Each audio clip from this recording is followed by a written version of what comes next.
The shift manager saw her the moment she pushed through the door. He didn't stop wiping the bar. He just watched her cross the room. Linen jacket, flat shoes, natural hair, no jewelry, and by the time she pulled out the stool at the bar, he had already made up his mind about her.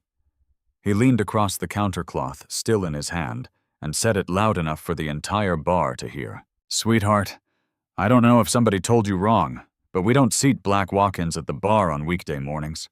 Take out windows around the side. You'll be more comfortable there." She didn't move. He straightened up, looked at the two white women at bar seat 2.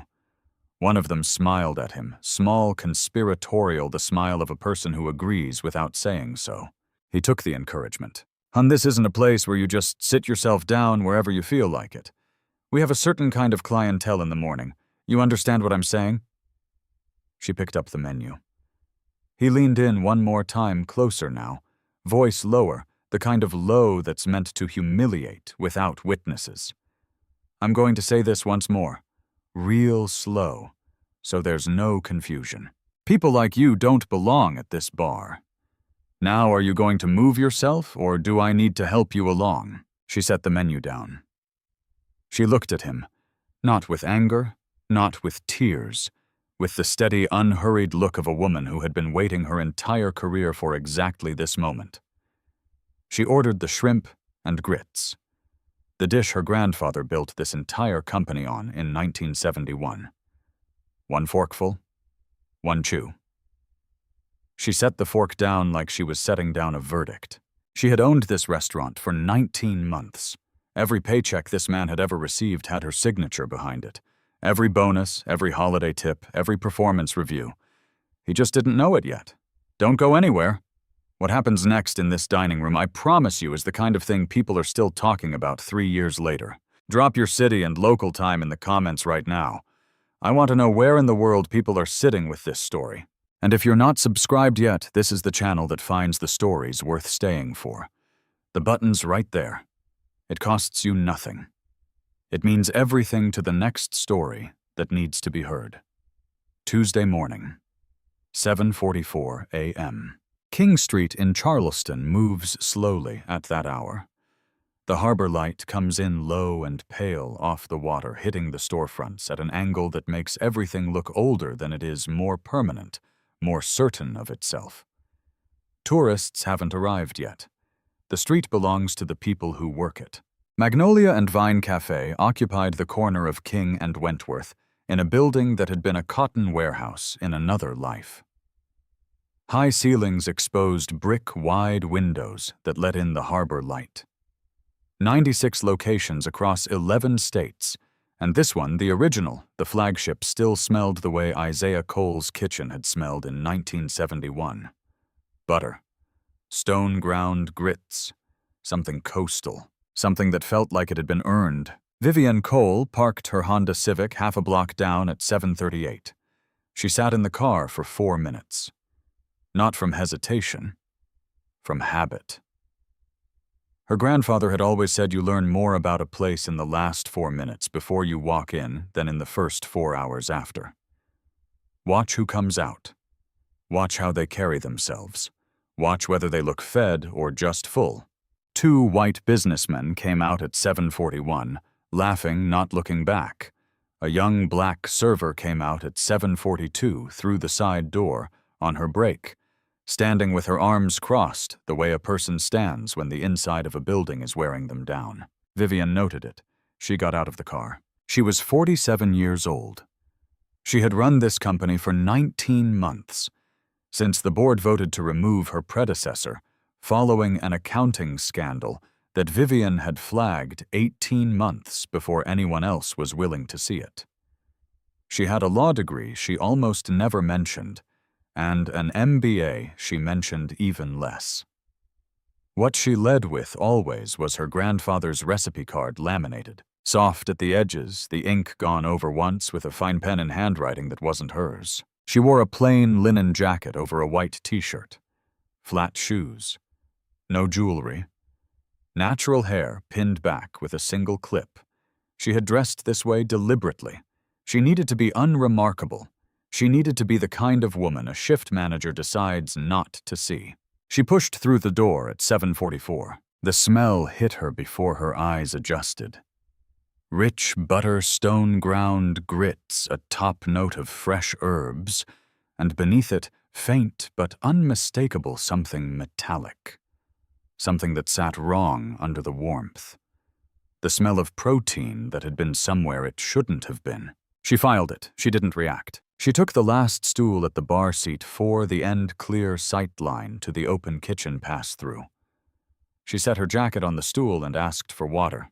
Derek Holt was behind the bar within 30 seconds. He was the shift manager, early 40s, polo shirt. The kind of practiced authority that comes from years of being the biggest person in a small room.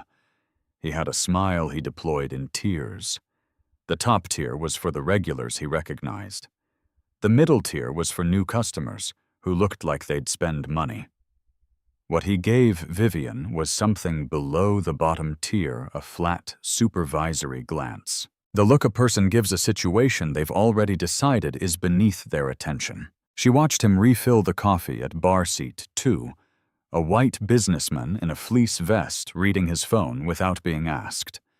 He refilled it again 9 minutes later. He did not once make eye contact with bar seat 4.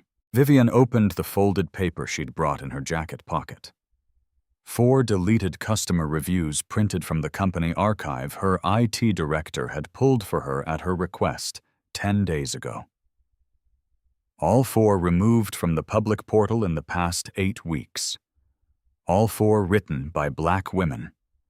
All 4 describing the same thing's food that tasted off service that made them feel unwelcome. Complaints that went nowhere. She read them once, folded them back. The kitchen pass-through was 30 feet away. She could see the line from where she sat, 2 cooks moving in the controlled rhythm of a practiced morning service, a prep station to the left, a cold station to the right. The cold station had a wall-mounted thermometer. From where she sat, she could see a strip of white tape across the lower third of the dial. Not a repair. A mask. She was still looking at it when Claudette James came through the swing door. Claudette was 44 years old and had worked in this building for 13 years. She moved through the dining room the way water moves through a space it knows well, efficient, unhurried, aware of every obstacle before she reached it. Her apron was fraying at the left pocket from the habit of tucking her pen there. She had worked under 3 managers, 2 regional directors, and 1 corporate restructuring. She had outlasted all of them. She came around the bar to refill the water station, and in doing so passed within 4 feet of bar seat 4. She didn't stop. She didn't make it obvious. But she clocked the woman sitting there, the linen jacket, the folded paper, the way the woman was looking not at the menu, but at the kitchen, and something in Claudette's posture shifted. She kept moving. She pushed through the swing door to the kitchen, past the prep station, leaned toward Darius Webb without breaking stride. Darius was 22, a line cook, 2 years into this job, quiet, in the way that people are quiet when they are paying attention to everything. He had 31 voice memos on his phone. He had not sent them to anyone yet. He was still trying to figure out who in this company was safe to send them to. Claudette said low, without looking at him. Bar seat 4. She's not here for breakfast. Watch her eyes. Darius didn't look up from the grill. He nodded once. He already knew something was different about this morning. He had known it since 6:15 when the shrimp delivery came in, and he'd put his hand on the bag and felt the temperature wrong through the plastic. He hadn't said anything yet. He was still deciding whether saying anything would cost him his rent, 8:17 a.m. The bell above the front door rang, and Monique Tate walked in with Eli on her hip. Eli was 2 years old.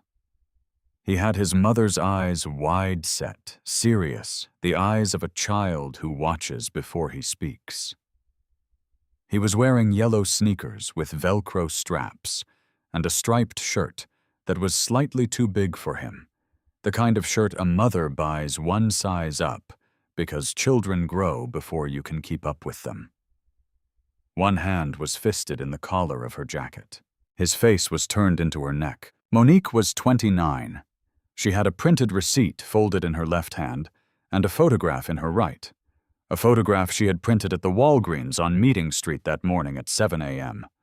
because she had learned in 29 years of living in this country that a black woman without documentation is a black woman whose account of events will be revised by whoever is standing across from her. The photograph was of Eli in a hospital bed at MUSC, wires on his small arm, a fever monitor clipped to his finger, his eyes half closed and wrong in the way a child's eyes are wrong when their body is using everything it has just to stay stable. He had been admitted 11 days ago, 2 days after Monique had brought him here for lunch. She had ordered the shrimp and grits because Eli loved shrimp. He had eaten 4 bites and fallen asleep on the drive home. By midnight, he was vomiting. By morning, his temperature was 102. By the following afternoon, a pediatric ward nurse at MUSC was telling Monique they were keeping him overnight for observation and IV fluids. He had been in that hospital for 2 days. Monique had called the restaurant twice. Both times she was told a manager would return her call. No one called back. She filed a complaint through the company website 11 days ago. The automated response said someone would be in touch within 72 hours. No one had been in touch. This morning she had woken up dressed Eli and driven to King Street. She carried him to the front counter. She set the receipt and the photograph on the bar in front of Derek Holt and said clearly, without raising her voice, "My son ate your shrimp and grits 11 days ago. He was in the hospital for 2 days afterward. I want to know what was in that dish." Derek looked at the photograph for 4 seconds. Not at Eli, at the receipt. His expression did not change in any way that would be visible to a camera. It changed only in the way that a person's expression changes when they make a decision they have already made before, the slight settling of the jaw, the small recalibration behind the eyes. He reached under the counter and produced a small card. A $10 credit. No expiration. The Magnolia and Vine logo in the corner. "I'm so sorry you had a difficult experience, ma'am." His voice was warm in the way that training manuals teach warmth measured symmetrical hollow at the center.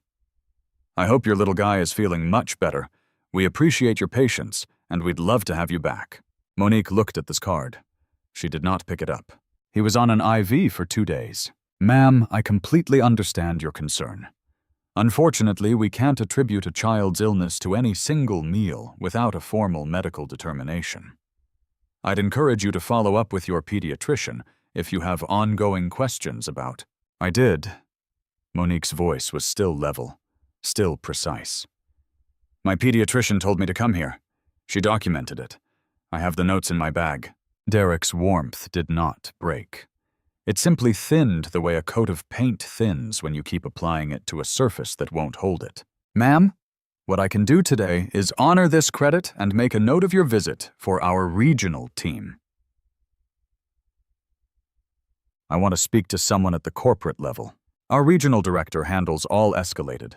I want the number for corporate, ma'am." The warmth was gone now. What replaced it was patience of a different kind, the patience of a man who believes the situation belongs to him.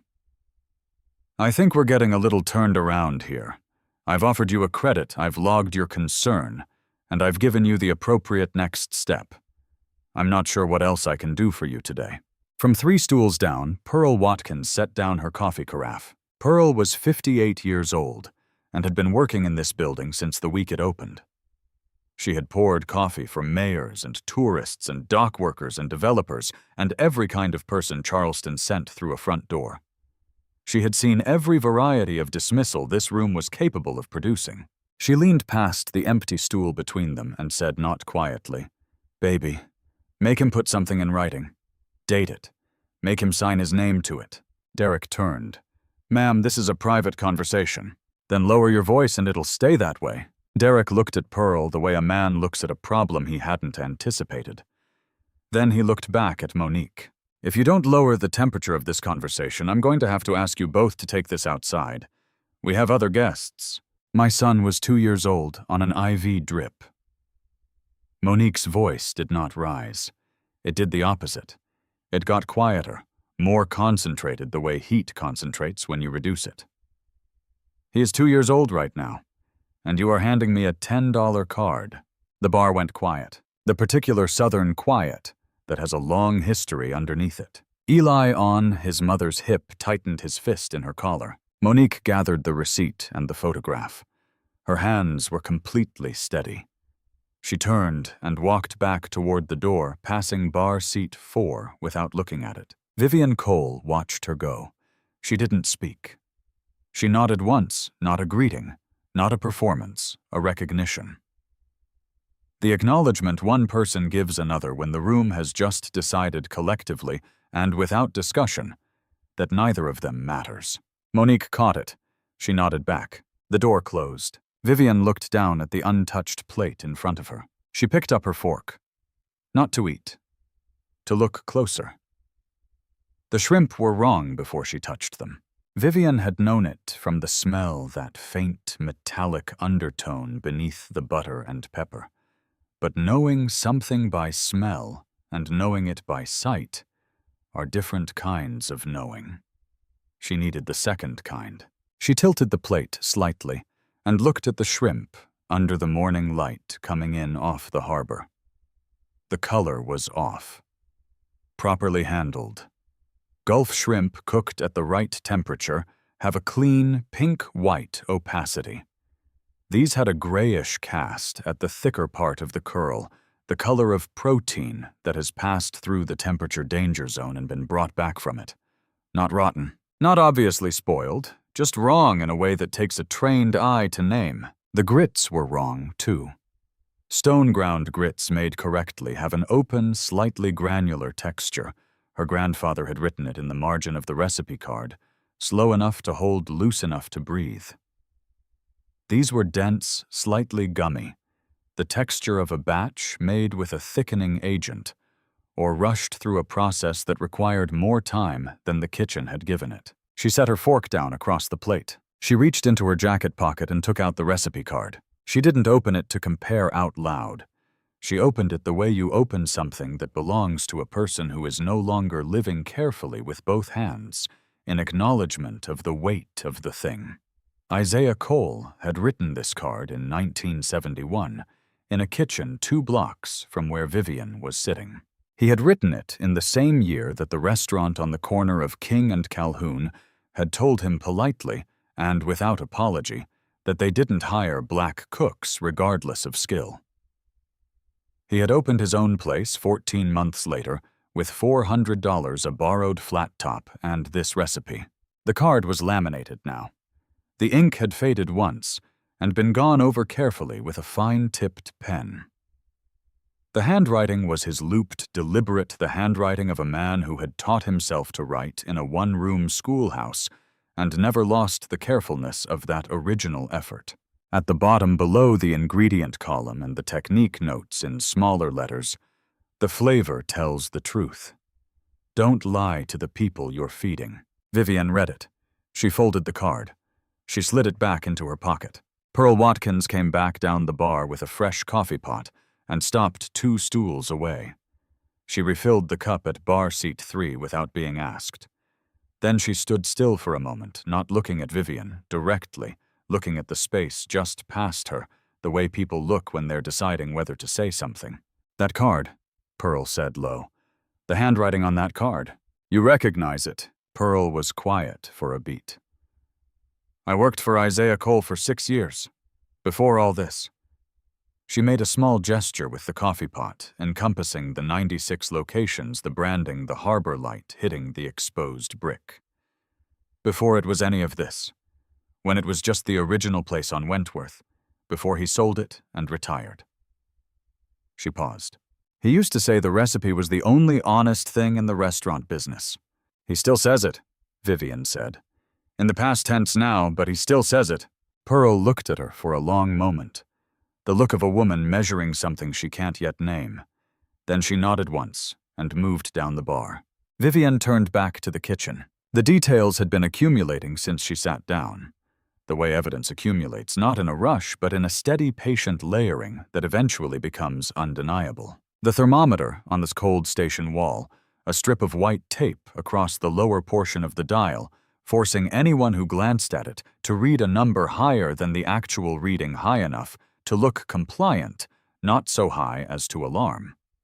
The kind of modification that takes 30 seconds and buys months. The wall calendar above the time clock every Thursday circled in red marker since March. Not a meeting? Not a delivery schedule. Something else. Something that recurred with the regularity of a maintenance visit, but left no paperwork. The new hire getting her orientation near the hostess stand.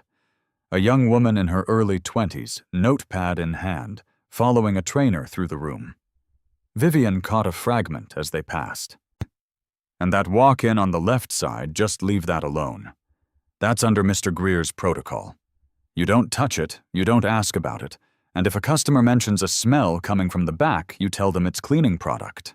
The new hire nodded, writing it down. Vivian filed it. She watched Derek Holt move through the bar for the next 11 minutes. He refilled bar seat 2 twice.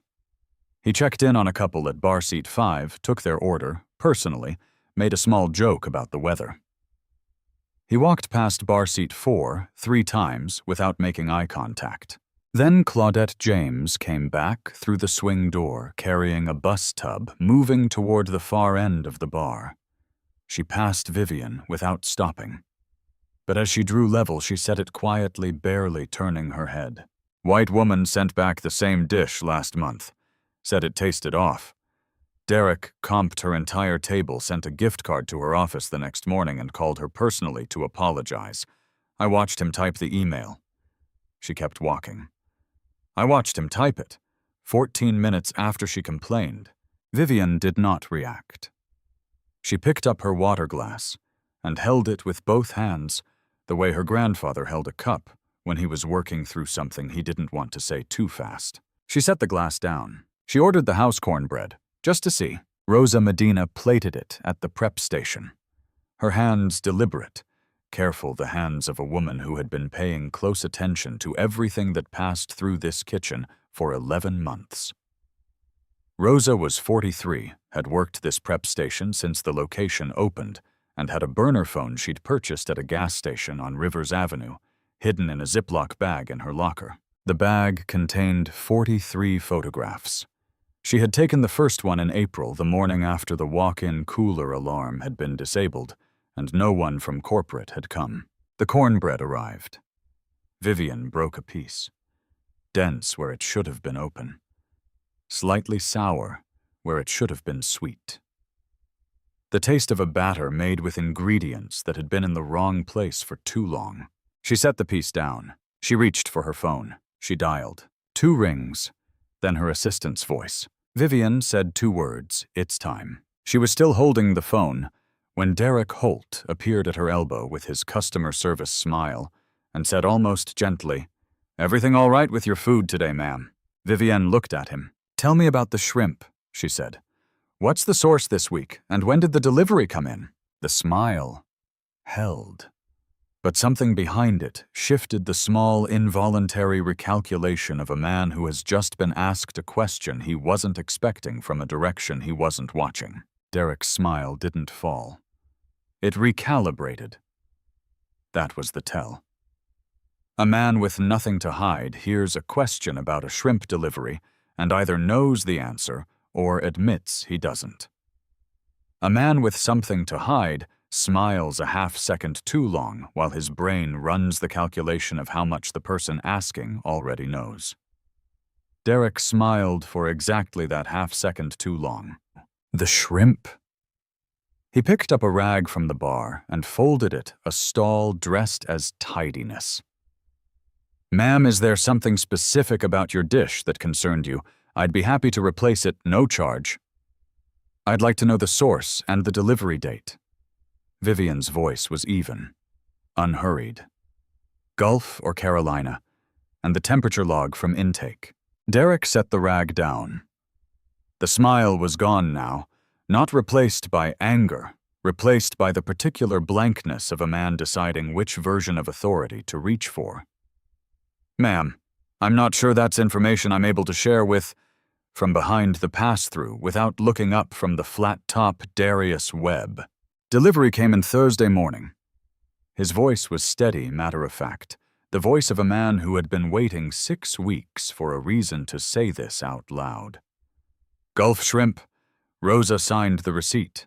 Temperature at intake was 47 degrees. The bar went silent. Not the performative silence of people pretending not to listen. The genuine silence of people who have just heard a number and understood what it means. Safe shellfish delivery temperature, 41 degrees or below. The FDA threshold. The line below which bacteria stops multiplying at a rate that matters. 47 degrees means the cold chain broke somewhere between the distribution truck and this kitchen. It means the shrimp sat warm for long enough that the process had already started slow and visible and cumulative. It means every dish made from that delivery had been made from protein in the danger zone. The shrimp and grits. The shrimp po' boy. The low-country shrimp étouffée. Every plate that had gone out since Thursday morning. Vivian set her fork down across the plate, not a gesture of frustration, a gesture of completion. The quiet, deliberate movement of a woman who has found what she came for and is now deciding what to do with it. Derek turned toward the kitchen. His voice dropped. "Darius, he's telling you what I signed." Rosa Medina's voice came through the pass-through window, low and clear. She was at the prep station, hands still moving. "I signed the receipt because you told me to sign it, and get the product into the cooler fast before the morning supervisor came through. I wrote 41 on the form, because that's what you told me to write. But I photographed the actual thermometer on the bag before I put it away." She didn't look up. "I photograph everything now." Derek's face went through several things in rapid succession: surprise, calculation, anger, and landed on a controlled neutrality that was worse than any of them. He turned back to Vivian. His voice came down to the register menus when they want to make a conversation feel private and manageable. "Ma'am, I think there may be some miscommunication happening here about standard intake procedure. Why don't we step to the back office where I can pull the actual—" Vivian raised one hand, palm out. A small gesture. Final. She picked up the paper napkin from her lap. She raised it to her mouth, slow, unhurried, the way a person blots a corner. She spit the bite she had been holding since the second forkful into the napkin. She folded it once. She opened it on the bar. The dining room light caught it clearly. 2 shrimp fibers, discolored at the edge. And at the center of the fold, a dark spot the size of a pencil eraser. She pressed it with one fingernail. It moved. Her body responded before her mind gave the instruction a hard, involuntary shudder that traveled from the base of her spine to the tops of her shoulders. The kind of full-body rejection that the nervous system produces when it encounters something that should not exist inside a human being. Her elbow caught the water glass. It tipped. Cold water spread across the bar, soaking the edge of the napkin, the corner of the paper she'd brought from her pocket, the sleeve of her linen jacket. Derek, 6 feet away, made a sound. Just a small sound. The beginning of a laugh stopped before it finished the involuntary amusement of a man who in this moment saw a woman make a mess and felt, briefly, that the mess confirmed something he had believed since she sat down. 3 people at the bar heard it. Pearl Watkins at the far end of the room turned around at the sound of the glass. Claudette, pushing through the swing door with a bus tub, stopped mid-step. Vivian did not wipe her face. She did not look at her sleeve. She did not apologize. She picked up the wet napkin with both hands, the careful, deliberate grip of a person handling something that matters, and folded it in half. She set it on the bar beside the plate. She straightened. Then she looked at Derek Holt for the first time since she sat down. Not a performance. Not a threat. Not the look of someone building to something, just a direct, level, unhurried look. The look of a woman who has been in this room for 41 minutes and has seen enough. She said, "I need to see the walk-in cooler."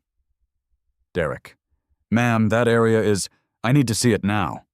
From the far end of the room, without drama, without announcement, Pearl Watkins walked to the front door of Magnolia and Vine Cafe, took hold of the sign that hung in the window, and flipped it from open to closed.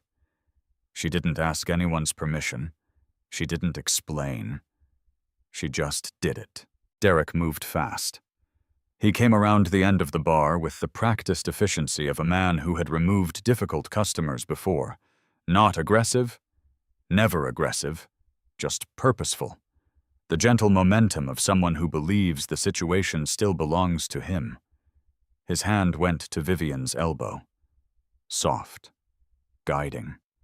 The grip of a man who has learned to make force feel like courtesy. "Ma'am, why don't we step outside and discuss this calmly?" Claudette James set the bus tub down on the nearest table. She walked across the dining room in 12 steps. She placed herself between Derek's hand and Vivian's arm, and she said his name for the first time in 13 years of working in this building. Derek. Not loud, not aggressive, just his name. Said by a person who had earned the right to say it and had been waiting a long time to use it this way. She has a right to see. Derek's hand dropped. The room held the way rooms hold when something has shifted, and everyone present knows it, but no one is ready to name it yet. Pearl Watkins. Still at the front door, turned to the remaining customers, with the calm authority of a woman who had been managing dining rooms since before most of them were born. "Folks, we're going to ask for just a few minutes. Everybody stay comfortable. Nobody needs to go anywhere. Nobody went anywhere." Claudette walked Vivian through the swing door and into the kitchen without looking back. The kitchen was a different world from the dining room. Louder, hotter, the controlled chaos of a morning service in full motion. The pass-through to the right, the prep station ahead, the cold station to the left with its taped thermometer. And at the far end of the kitchen, past the reach-in coolers and the dry storage shelving a door. A walk-in cooler door, white commercial grade, with a padlock on the hasp that Vivian had not authorized, had not been notified about, had never seen on any facilities report submitted to the corporate office in 19 months of operation. The hasp had scratch marks around it, fine diagonal scratches, the kind left by a key inserted in a hurry, by someone who opened this door regularly and never once slowed down enough to be careful about it. Vivian stopped. She looked at the scratches for 3 full seconds. Behind them, through the swing door, they could hear Derek on his cell phone, his voice climbing the professional calm, fraying at the edges. "Mr. Greer, sir, we've got a situation down here. I think you need to come in person." "Yes, sir. Yes. Now." Darius Webb appeared at the end of the hallway, blocking the swing door with his shoulder. He looked at Derek through the small window in the door. Derek looked back. Neither of them spoke. Darius was 22 years old and weighed 160 pounds and had absolutely nothing in his posture that suggested he was going to move. Derek stayed on his phone. In the hallway, Claudette stopped walking. She turned to face Vivian, in the fluorescent quiet of the space behind the kitchen camera. Blind spot, no pass-through window, no dining room noise reaching this far. She looked at Vivian, the way she had been looking at her since 7:44 a.m., since the moment she'd watched a woman in a linen jacket sit down at the bar and look at the kitchen pass-through instead of the menu. The look of a person assembling something they already suspect is true. "You're not a customer," she said. Vivian didn't answer immediately. She held the silence for a moment, the way her grandfather had always held difficult silences, not to build tension, but out of respect for the weight of what was about to be said. "No," she said. "I'm not." "Then who are you?" Vivian took a breath. She said it quietly, without performance, in the same tone her grandfather had always used for things that were simply and irreducibly true. "My name is Vivian Cole. I'm the CEO of this company." Claudette absorbed it. 4 full seconds, her face doing nothing dramatic. No gasp, no tears, no wide eyes. Just the steady internal work of a woman recalibrating everything she thought she understood about this morning. Then she reached into her apron pocket. She produced a Ziploc bag. Inside it, a smartphone. Older model, a burner she had bought at a gas station on Rivers Avenue 11 months ago with her own money because she did not trust the company reporting system to keep her name out of it. She held it out. 43 photographs, she said. "I started in April, the morning after the cooler alarm was disabled, and nothing happened. Temperature logs I kept by hand because the digital system stopped being maintained in February. Delivery receipts with numbers that were different the next morning from what they'd been the afternoon before." She paused. "One photograph from Mother's Day. My mother ate here. She's 71. She was sick for 9 days." Vivian took the phone. She held it the way her grandfather had always held a tool, with the full, deliberate weight of what it was for. She looked at Claudette. "Is there more?" Rosa Medina appeared from the prep corridor, breathing slightly fast, holding her own phone in both hands like an offering. "I have the original intake receipts, the ones before someone changed the numbers. I photographed them when they came in because—" She stopped, steadied herself. "Because I have a daughter in this city, and I couldn't keep serving this food and not have something written down somewhere." Darius came down the hallway, phone already playing. Derek Holt's voice filled the narrow space, thin through the speaker, unmistakable. 6 weeks of morning huddles recorded and date-stamped. "Shrimp smells a little off today. Hit it heavier with the Cajun seasoning nobody notices once it's in the grits. Cooler's running warm again. Just plate faster. Get it out before it sits. If anyone asks about the walk-in, you tell them it's under maintenance and you don't have access. That's it. That's all you know." Vivian listened to all of it without moving. When it finished, she looked at each of them in turn. Claudette, Rosa Darius. 3 people who had spent months documenting something dangerous in a building that belonged to her on their own time, with their own money at real personal risk because no one with the power to act had come. Until today. "Don't lose any of this," she said. "Not one file, not one photograph, not one recording." Then she asked quietly, carefully, the way you ask a question when you are not sure you are ready for the answer. "Did any of you eat the food from this kitchen?" The hallway went very still. Rosa answered first. She said it the way people say things they have been carrying alone for too long. Not dramatically, not with tears, just with the flat, exhausted relief of finally setting something down. "My daughter, 2 weeks ago. She missed 4 days of school. The doctor said it was a stomach infection. I knew where it came from.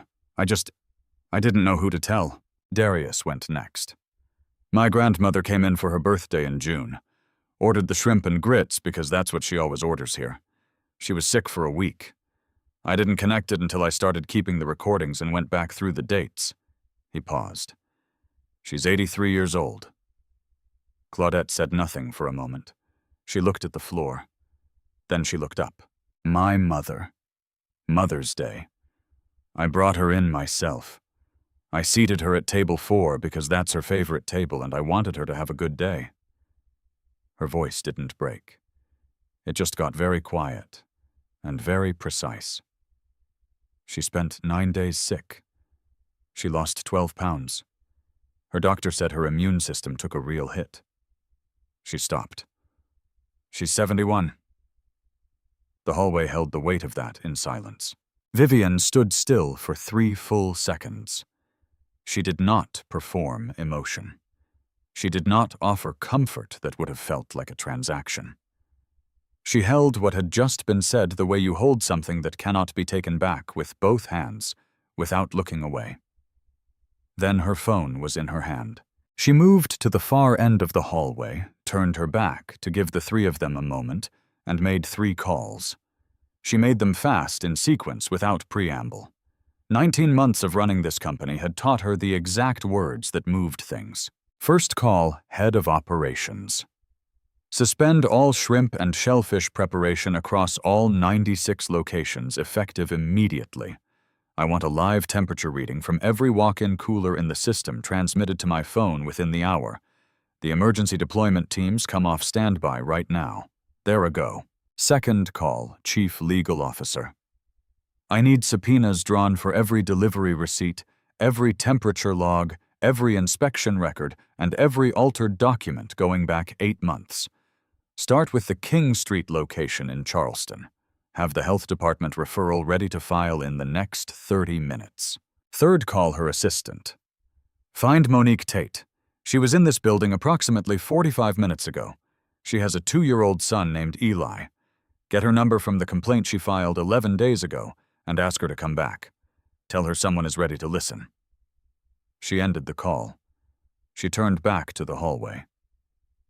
The padlock, she said to Claudette. Do you have a key? Claudette reached into the front pocket of her apron. She produced a small brass key on a short chain, a copy made at a hardware store. She said 8 months ago, because she had watched the walk-in access get restricted, and she had needed to know what was inside it. The key turned smooth. Someone else had been using this lock with the same urgency, the same frequency, the same disregard for the scratches they were leaving. The cooler door swung open. The smell came out immediately, not overwhelming, not the smell of outright rot, but something more specific and more damning, the smell of cold that has been interrupted too many times. Protein that has been warm and been chilled and been warm again. The smell of a temperature history that had been managed rather than maintained. Vivian turned her head once, breathed through her sleeve, and began photographing before she stepped inside. What she found took 11 minutes to document fully. Use by dates on product. Still in active rotation. April 14th. April 28th, May 3rd, buried under newer boxes, pushed to the back of the lower shelves, in the way that only happens when someone is making a deliberate choice about what gets used and what gets hidden. A wall thermometer inside the cooler, reading 53 degrees. A secondary thermometer near the door, the one visible from the hallway when the door was open, reading 40. The difference between them, a strip of white tape on the internal gauge identical to the one on the cold station thermometer in the kitchen. 13 boxes of shrimp, 7 labeled with this week's intake date, 6 with dates that preceded them by between 3 and 11 weeks. She photographed every label, every dial, every taped gauge, every box. The flour from the dining room was still in her memory. She didn't have flour on her. This wasn't that story. This was a different morning in a different city with a different kind of evidence, but the weight of what she was holding in her phone felt the same. The same gravity. The same obligation. She stepped out of the cooler. Darius was at the end of the hallway watching the swing door. Through the small window they could hear Derek's voice rising and falling on the phone, increasingly urgent, increasingly wet at the edges. Rosa was holding her own phone documents queued. Claudette was standing very still with her arms at her sides. The posture of a woman who has been waiting 11 months for this exact moment and is now experiencing the strange, disorienting feeling of it actually arriving. Vivian looked at all 3 of them. "Stay in this hallway," she said. "Don't go back into the dining room until I come for you."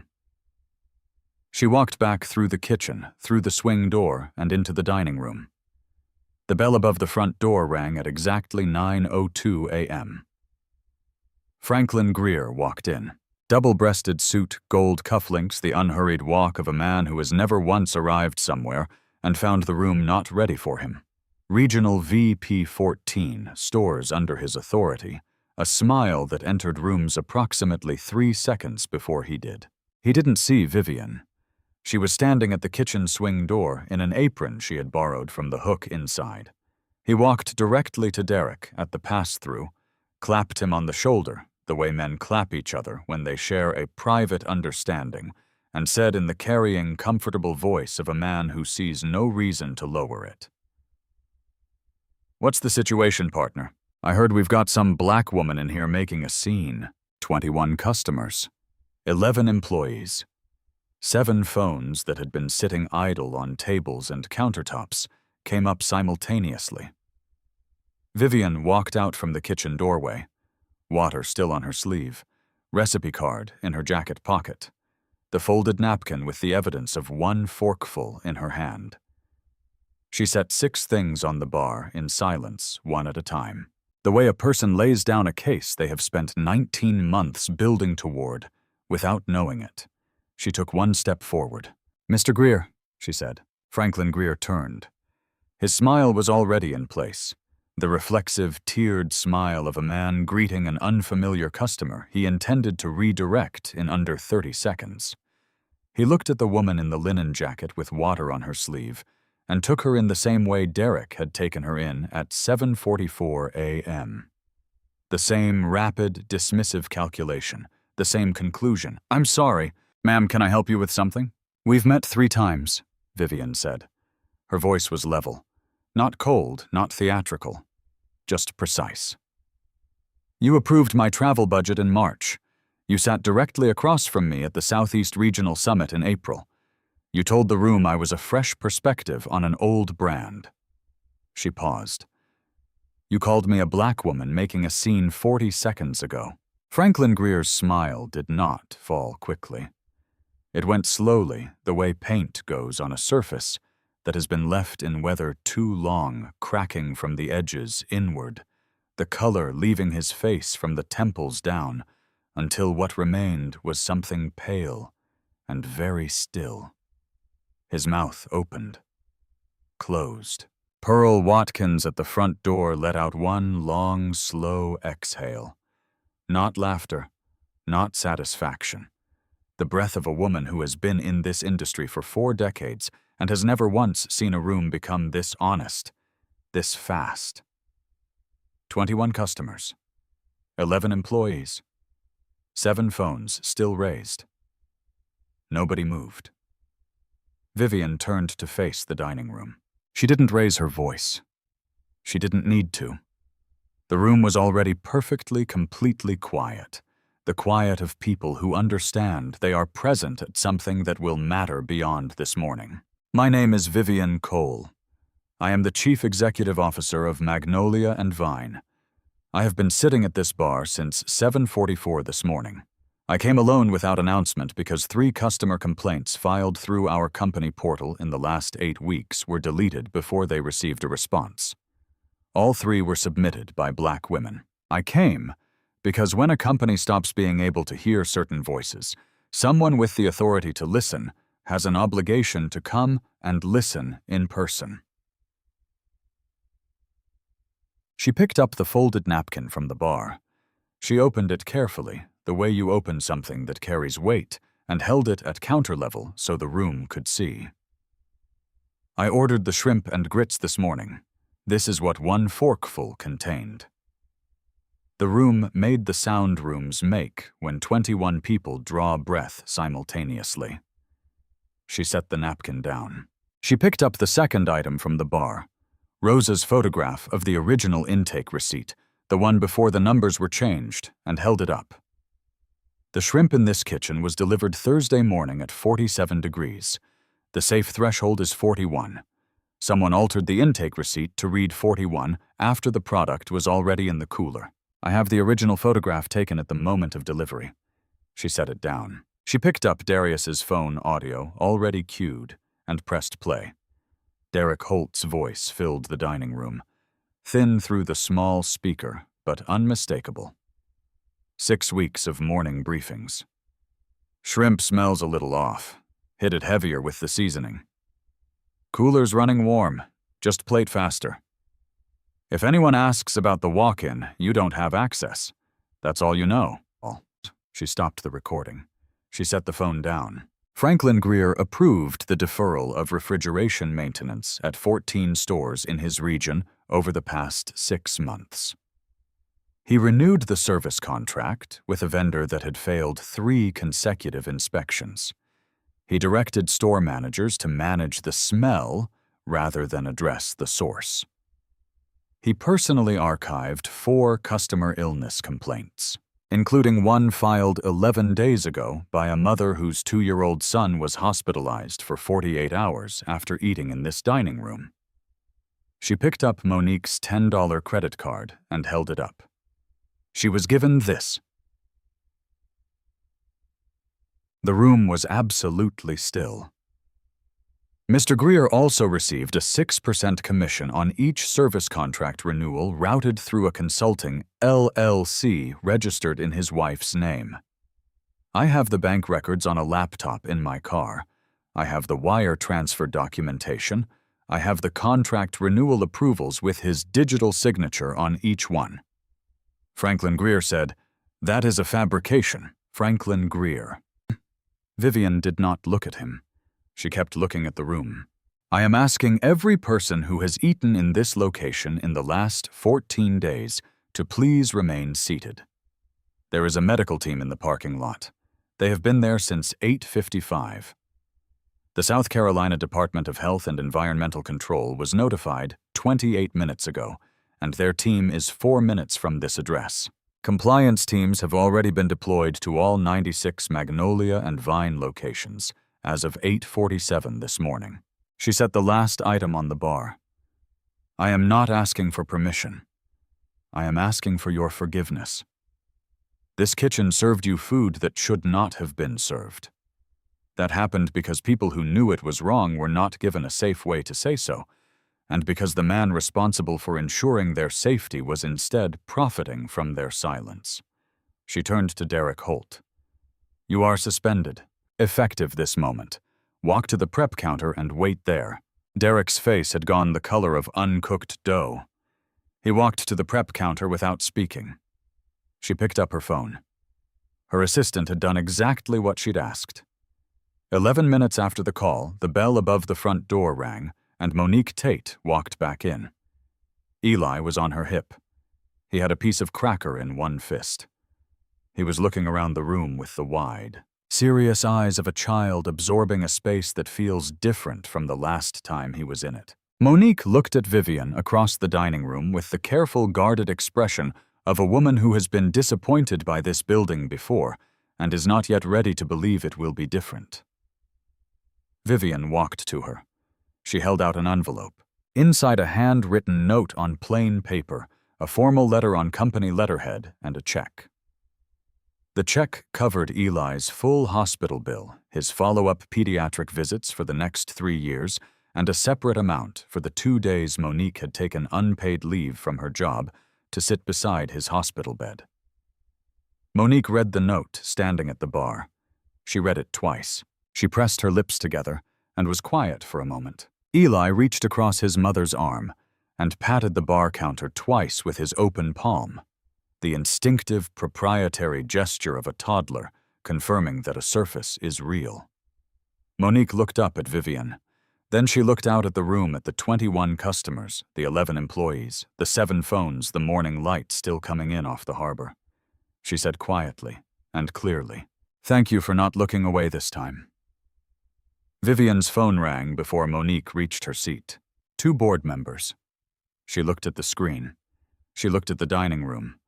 Then she set the phone on the bar, pressed speaker, and left it there open, audible, in front of every customer and employee still present, because she had decided before she walked through the front door that morning that if this day required a board call, the board call would happen here in this room, where the consequences of their decisions had been eating breakfast since April. The first voice. "Vivian, you have exposed this company to extraordinary liability without legal counsel present, without board notification, without—" "I walked in the way my grandfather walked into every kitchen that wouldn't hire him," she said, "alone, with a recipe in my pocket, and I found exactly what I came to find." A pause. The particular silence of men recalibrating. The second voice. "The Hargrove Capital acquisition is at a critical stage. If this goes public before we can manage the The Hargrove acquisition is withdrawn as of this morning. Our outside counsel is sending the termination notice to their fund before noon. The remediation fund takes precedence over any sale discussion. She picked up a pen from the bar.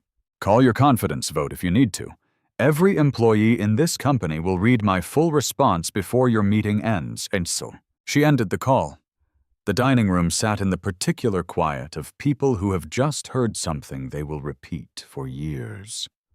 Claudette James, standing at the kitchen door, said it barely above a whisper. Lord. Vivian rinsed her hands at the prep sink.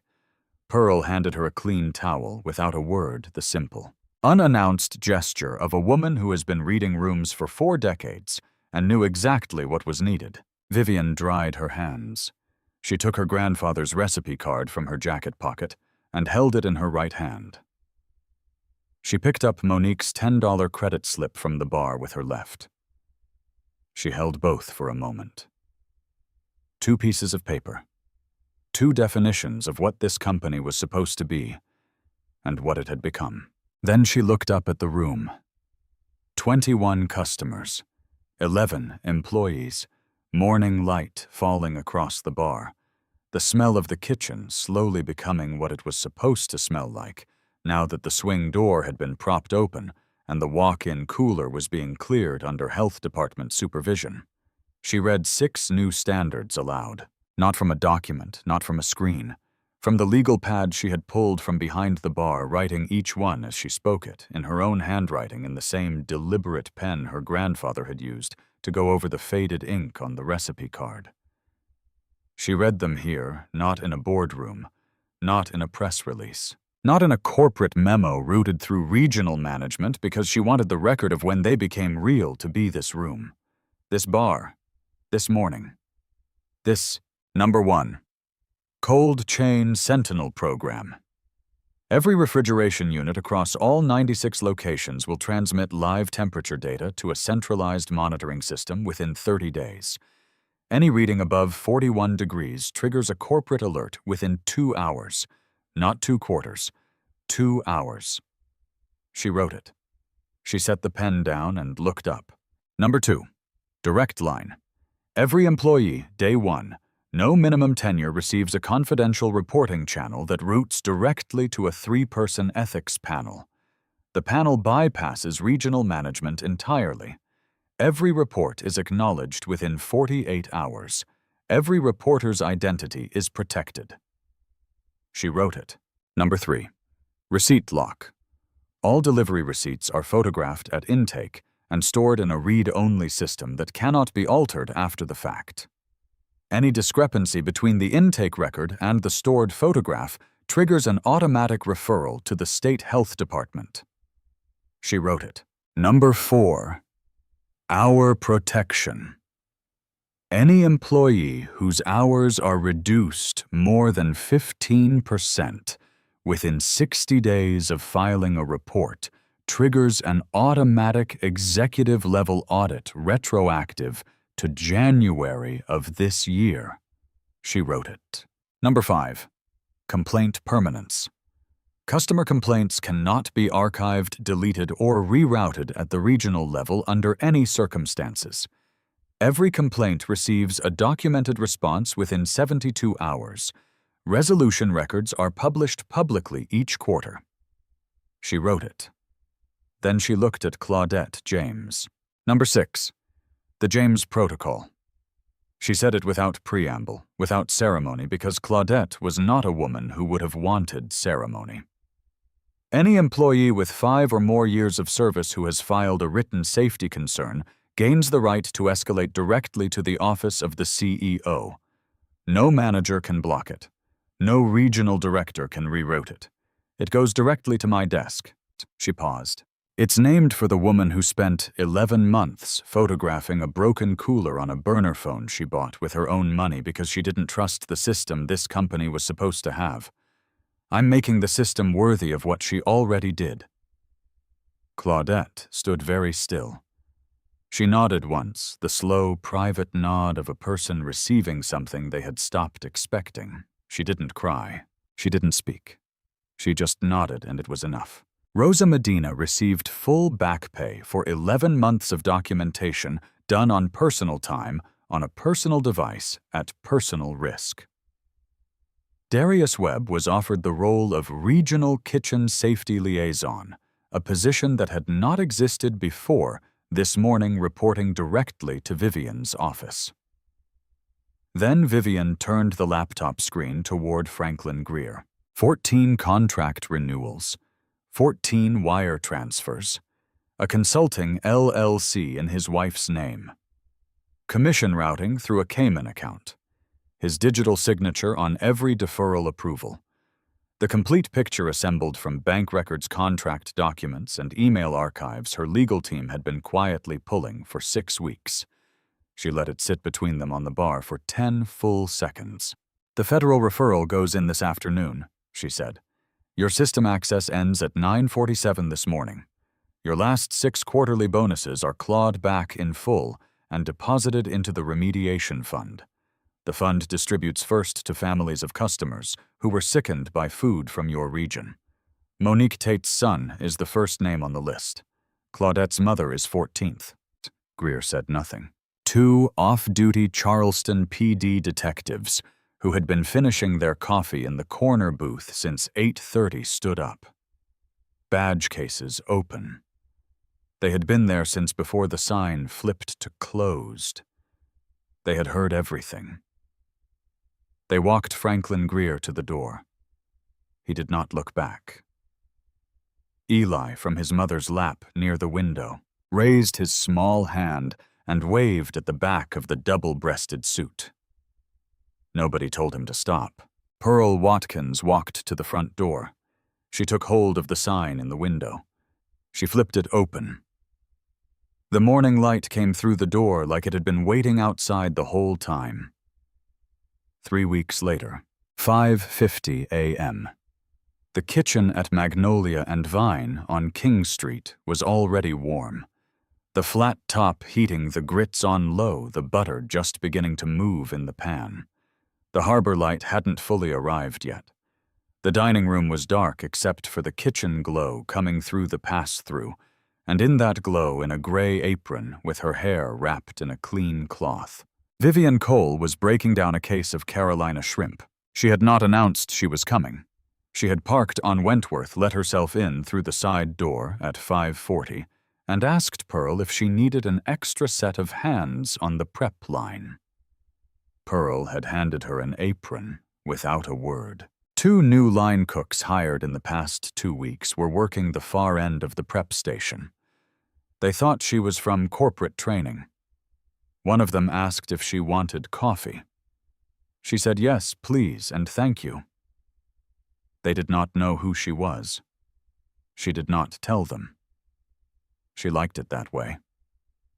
Her grandfather had always said the best way to understand a kitchen was to work it without being known. The food doesn't change its behavior for the owner.